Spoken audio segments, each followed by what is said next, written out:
Hey Vicky, bienvenue sur ma chaîne. Aujourd'hui on se retrouve pour une nouvelle vidéo qui va être une FAQ.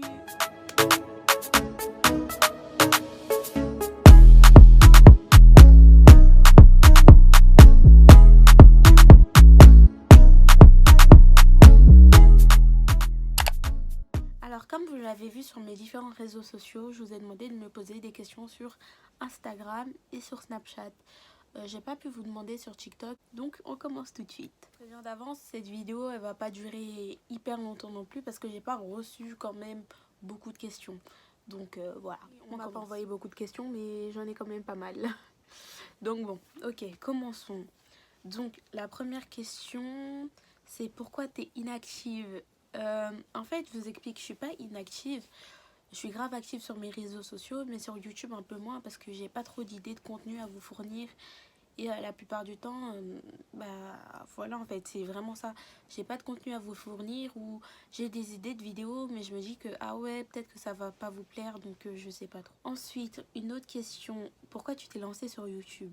En fait, de base, je me suis lancée sur YouTube parce que c'était un pari avec une de mes potes. Elle m'a dit, t'es pas capable, j'ai fait ci. Et voilà là où on en est. C'est juste pour ça, en fait, c'est juste un pari à la base. Je pensais avoir ce nombre d'abonnés, franchement, non, je pensais pas. Là, on est presque 4000 sur ma chaîne, ça me fait hyper plaisir, mais je m'attendais pas à ça en fait. Genre, 4000 personnes qui me suivent, je pensais, eh, vas-y, au pire, j'allais avoir une cinquantaine d'abonnés, pas plus. Mais ouais, vous êtes 4000 les gars, enfin presque 4000, genre, on est 3800. C'est quand même énorme, je suis choquée, genre, je m'attendais vraiment pas à ça. Au lycée ou en université? En fait, je suis dans les études supérieures, mais dans un lycée. C'est est-ce que tu es chrétienne? Oui, je suis chrétienne. Je crois en Christ et Jésus sauve. Ensuite, on m'a dit tes projets. Ben, en soi, j'ai pas vraiment de projet concret. Pour le moment, j'avance et j'essaie de voir où est-ce que ça va me mener, mais des projets en tant que tel, j'en ai pas. Tu fais quelles études? Là, j'étais en DCG, c'est un diplôme de comptabilité gestion, mais franchement, j'ai décroché pendant le confinement, donc ça servait à rien. Et j'ai décidé de me réorienter en BTS comptabilité gestion l'année prochaine. Comme ça, je perds pas mes acquis et je continue dans la même lancée. C'est quand ton anniversaire? Mon anniversaire, c'est le 28 octobre. Donc, n'oubliez pas. On m'a demandé, t'es en couple? Bah oui, je suis en couple. Ça va faire bientôt 2 ans. En septembre, ça va faire 2 ans. Tes 5 meilleurs acteurs de drama. C'est-à-dire ceux qui sont le plus talentueux, genre, ou mes préférés. Parce que c'est pas la même chose, tu vois. Parce que si c'est mes 5 acteurs préférés, c'est très différent des meilleurs. Parce que pour moi, mes préférés, ça va pas forcément être les meilleurs. Vous voyez ou pas? Donc moi déjà, pour commencer, Park Seo-joon. Park Seo-joon, je trouve qu'il est grave versatile. C'est-à-dire il peut jouer peu importe les rôles et ça lui va bien. C'est un bon acteur. En plus, il est charismatique. Genre Park Seo-joon, j'aime beaucoup son jeu d'acteur et tout. Et la facilité qu'il a pour rentrer dans les personnages. Genre, j'aime bien ça. Ensuite, Kim Woo-bin.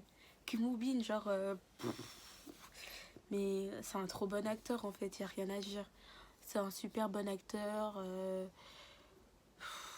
Vraiment, genre, à chaque fois qu'il a des rôles, c'est les rôles, ils vont me toucher. Même si ça va être un connard de ouf dans ses rôles, je sais pas. Son jeu d'acteur va réussir à me toucher. Kim Woo-bin. Wesh, Kim Woo-bin, wesh. Love de lui, Kim Woo-bin. Voilà quoi. Jisoo, Kim Jisoo, j'aime beaucoup. En fait, j'aime beaucoup le voir dans les secondes leads. Je sais pas pourquoi, mais voilà. À chaque fois il est seconde lead, je kiffe trop en fait. Quand il joue les seconds rôles et tout, Kim Jisoo, il est trop chaud dans ça. Il est trop chaud, il est trop chaud. Un autre acteur que je kiffe de ouf, c'est Choi Si-won. Excusez-moi si j'ai mal son nom, hein.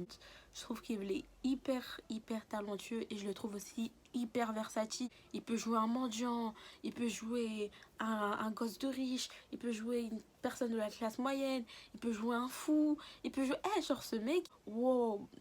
En plus, à chaque fois qu'il joue dans des dramas, je suis obligée de kiffer le drama parce que je vois sa tête, genre... Non, non, ce monsieur-là, non, ce monsieur, non, il joue trop bien. Genre, c'est un de mes acteurs préférés et des acteurs que je trouve les plus talentueux parce que franchement, non, il dead ça. Ah, il dead ça. Ensuite, je sais pas si ça fait encore 5 ou pas. Il y a Yubin, ouais, je crois que ça se dit comme ça.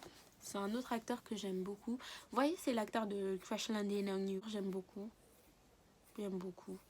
Après, je l'ai vu dans d'autres dramas comme Memoir of Alarmar, je sais pas quoi là. Et ce drama, j'ai pas aimé. Franchement, je vais pas vous mentir, j'ai pas aimé. Mais l'acteur en soi, bah j'aime bien. Et je trouve que il est polyvalent. Donc j'aime bien.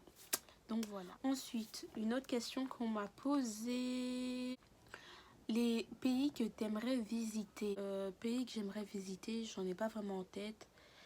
Mais bah, la Corée du Sud, bien évidemment, même si je suis partagée, parce qu'il y a des personnes, soit ils ont eu de très très bonnes expériences, soit c'était la pire expérience de leur vie, la Corée du Sud. Donc par rapport à ça, c'est un petit peu moyen. Il y a le Japon. Le Japon, ça a l'air lourd aussi. Surtout, en fait, je veux aller au Japon parce qu'il y a plein d'activités, plein de trucs que je veux faire au Japon.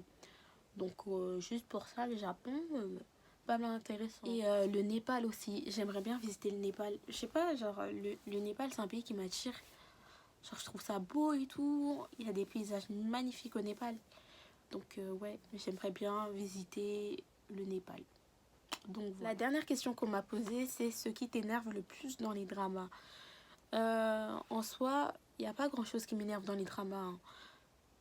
Ou genre ce qui va m'énerver, c'est fait pour être énervant, en mode bah le méchant de l'histoire, ou tu vois des trucs comme ça.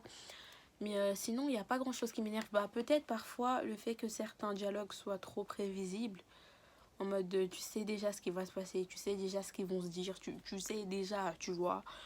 Mais en soi, tu regardes pas un drama si t'aimes pas ça, dans le sens où voilà quoi. Même si t'aimes bien l'originalité, tu sais que voilà, au bout d'un moment, il va voir la scène du parapluie, ou sinon la scène où elle tombe, ou bien la scène où tout le monde va finir à l'hosto. Genre, c'est prévisible. Avant même de regarder le drama, tu le sais, mais tu regardes un peu parce que t'aimes bien quand même. Donc voilà. Sur ce, c'est la fin de cette vidéo. J'espère qu'elle vous aura plu. Et moi, je vous laisse. On se retrouve très très bientôt pour une prochaine vidéo. Bisous à la famille.